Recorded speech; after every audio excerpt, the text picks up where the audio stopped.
इस वीडियो में हम प्रोग्रामिंग लैंग्वेज के मोस्ट इंपॉर्टेंट पार्ट के बारे में जानेंगे, which is class and object. जैसा कि आप जानते हैं, विजुअल बेसिक पूरी तरह ऑब्जेक्ट ओरिएंटेड प्रोग्रामिंग लैंग्वेज पर डिपेंडेंट है।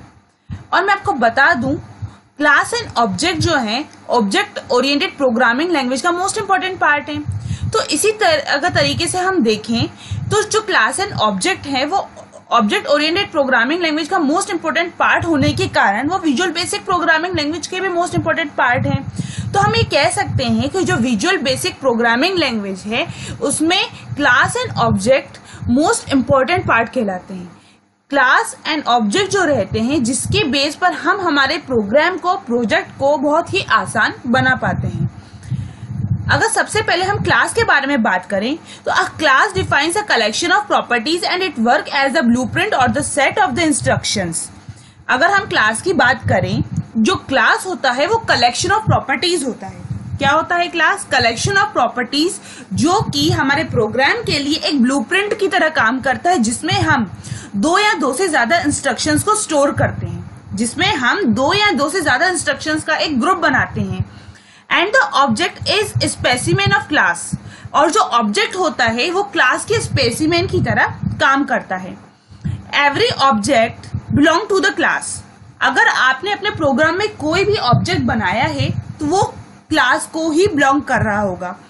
And every class contains one और मोर रिलेटेड ऑब्जेक्ट, और हर क्लास, जो एक क्लास है वो दो या दो से ज्यादा ऑब्जेक्ट्स को ले सकती है।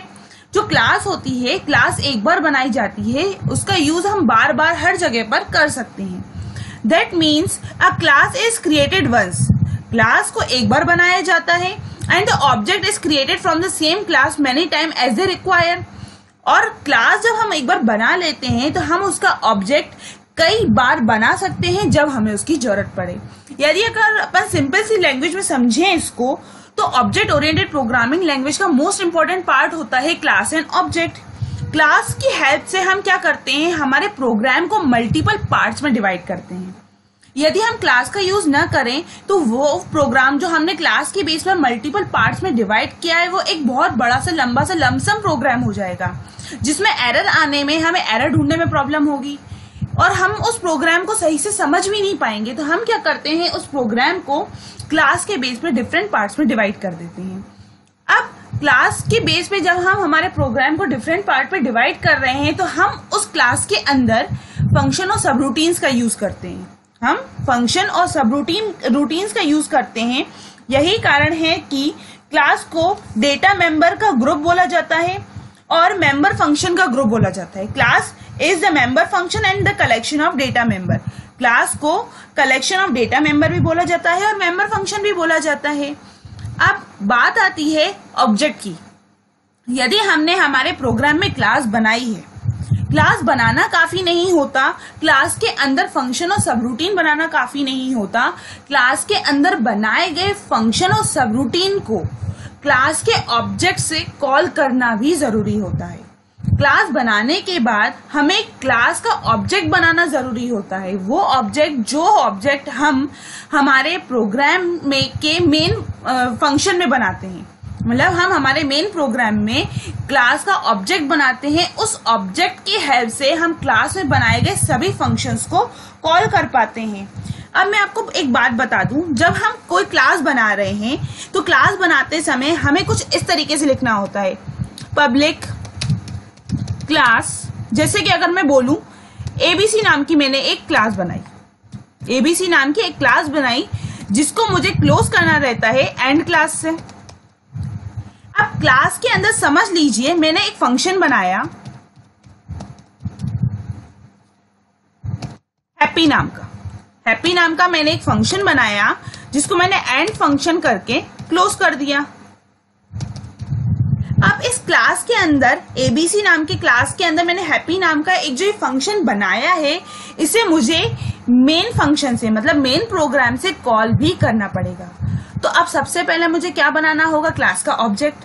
तो ऑब्जेक्ट बनाने के लिए हम कुछ इस तरीके का काम करते हैं, डिम लिखा जाता है ऑब्जेक्ट बनाने के लिए।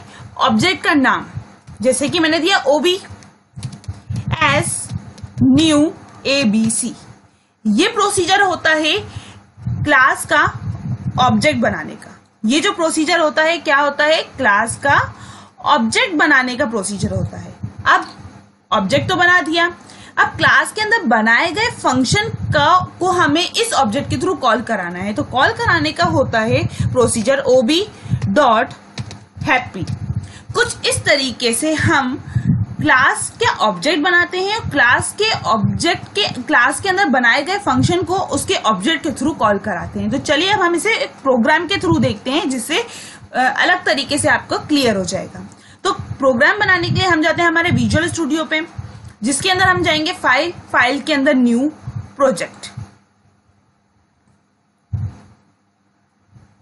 जैसे ही हम न्यू प्रोजेक्ट लेंगे, आपकी स्क्रीन पे न्यू प्रोजेक्ट विंडो आ जाएगी, जिसमें आपको ओके बटन पे क्लिक करना होगा।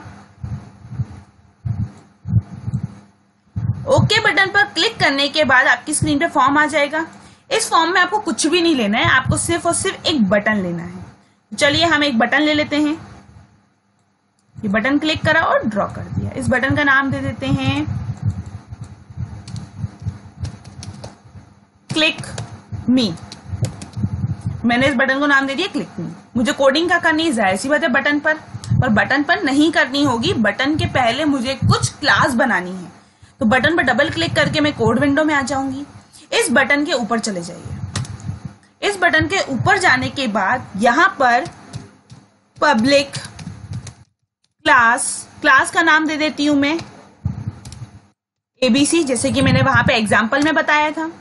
क्लास बनाने के बाद यहां पर मैं एक बनाऊंगी फंक्शन, पब्लिक फंक्शन। मैंने बनाया मैंने डिस्प नाम का एक फंक्शन बनाया। इस फंक्शन के अंदर मैं एक वैल्यू मंगा रही हूं, r is equals to input box bracket open inverted comma enter radius. मैंने क्या मंगाई? एक रेडियस, जिसकी हेल्प से मैं एरिया ऑफ सर्कल कैलकुलेट करूंगी। अब इस फंक्शन के बाहर, इसी क्लास के अंदर बट इस फंक्शन के बाहर मैं एक फंक्शन और बना रही हूं, पब्लिक फंक्शन। इस फंक्शन का नाम दे दिया मैंने disp1। और इस फंक्शन के अंदर मैं क्या कराऊंगी? Area calculate. तो a इज इक्वल्स टू, आप एरिया का फॉर्मूला जानते ही होंगे, 3.14 which is pi value into r 3.14 into r pi r square. और इसके बाद मैसेज बॉक्स के थ्रू मैं आउटपुट रिलीज कर रही हूं, देयर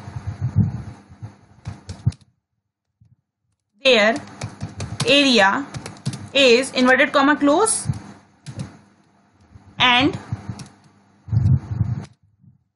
a bracket close। ठीक है। अब यहां पर मैंने कितने वेरिएबल्स लिए हैं? r और a। इन दोनों वेरिएबल्स को मुझे कहां डिक्लेयर करना होगा? क्लास के अंदर, दोनों ही फंक्शन के पहले।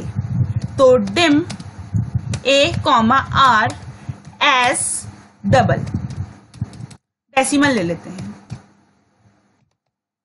क्योंकि हमारे जो वैल्यू है वो पॉइंटेड वैल्यू है, मतलब डेसिमल वैल्यू है, तो हमें डेसिमल डेटा टाइप लेना होगा। तो अब हमने क्या कर लिया?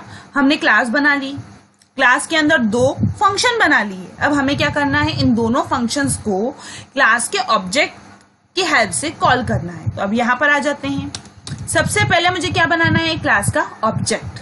तो ऑब्जेक्ट बनाने का प्रोसीजर मैंने आपको बताया ही था, डिम OB। जरूरी नहीं है आप OB लें, आप AB भी ले सकते हैं। AB S new ABC class का नाम। अब इस AB ऑब्जेक्ट की हेल्प से हम दोनों फंक्शन को कॉल करेंगे, AB.disp और AB.disp1। कुछ इस तरीके से हमने क्या करा? क्लास बना ली ABC क्लास के अंदर हमने दो वेरिएबल डिक्लेयर कर दिए, a और r। अब उस क्लास के अंदर हमने फंक्शन बनाया, पहला disp और दूसरा disp1। पहले फंक्शन में हमने रेडियस कॉल करी, दूसरे फंक्शन में हमने उस रेडियस की हेल्प से उसका एरिया कैलकुलेट कराया। आप जानते हैं एरिया का formula 3.14 into R pi R square. Calculate करने के बाद मैंने मैसेज बॉक्स के थ्रू उसका आउटपुट रिलीज करा। जो मैंने क्लास के अंदर फंक्शंस बनाए हैं दोनों को मैंने कॉल कराया किसकी हेल्प से, क्लास के ऑब्जेक्ट की हेल्प से। ऑब्जेक्ट बनाने का procedure dim abs new abc ab.disp और ab.disp1 दोनों को कॉल कर लिए। अब हमें क्या करना है, फॉर्म को रन करना है। अब जैसे ही मैं बटन पे क्लिक करूंगी मुझसे वो वैल्यू मांगेगा। मैंने दे दिया 15, समझ लीजिए रेडियस मैंने दे दी 15। ओके करा। Their area is 706.5। ओके, तो कुछ इस तरीके से क्लास और ऑब्जेक्ट काम करते हैं। जो क्लास हम बनाते हैं, क्लास के अंदर हमने जितने भी फंक्शन और सब रूटीन्स बनाए हैं, हमें उस क्लास के ऑब्जेक्ट के थ्रू उन सभी को कॉल करना बहुत ज्यादा जरूरी है। यदि हम क्लास का ऑब्जेक्ट नहीं बनाएंगे, उन्हें कॉल नहीं करेंगे, तो वो बनाए गए फंक्शन किसी काम के नहीं होते। क्लास की हेल्प से हम हमारे प्रोग्राम को मल्टीपल पार्ट्स में डिवाइड कर सकते हैं, जिससे कि हमारा प्रोग्राम वो सिंपल हो जाता है और साथ में एरर आने पर वो एरर ढूंढने में भी हमें आसान हो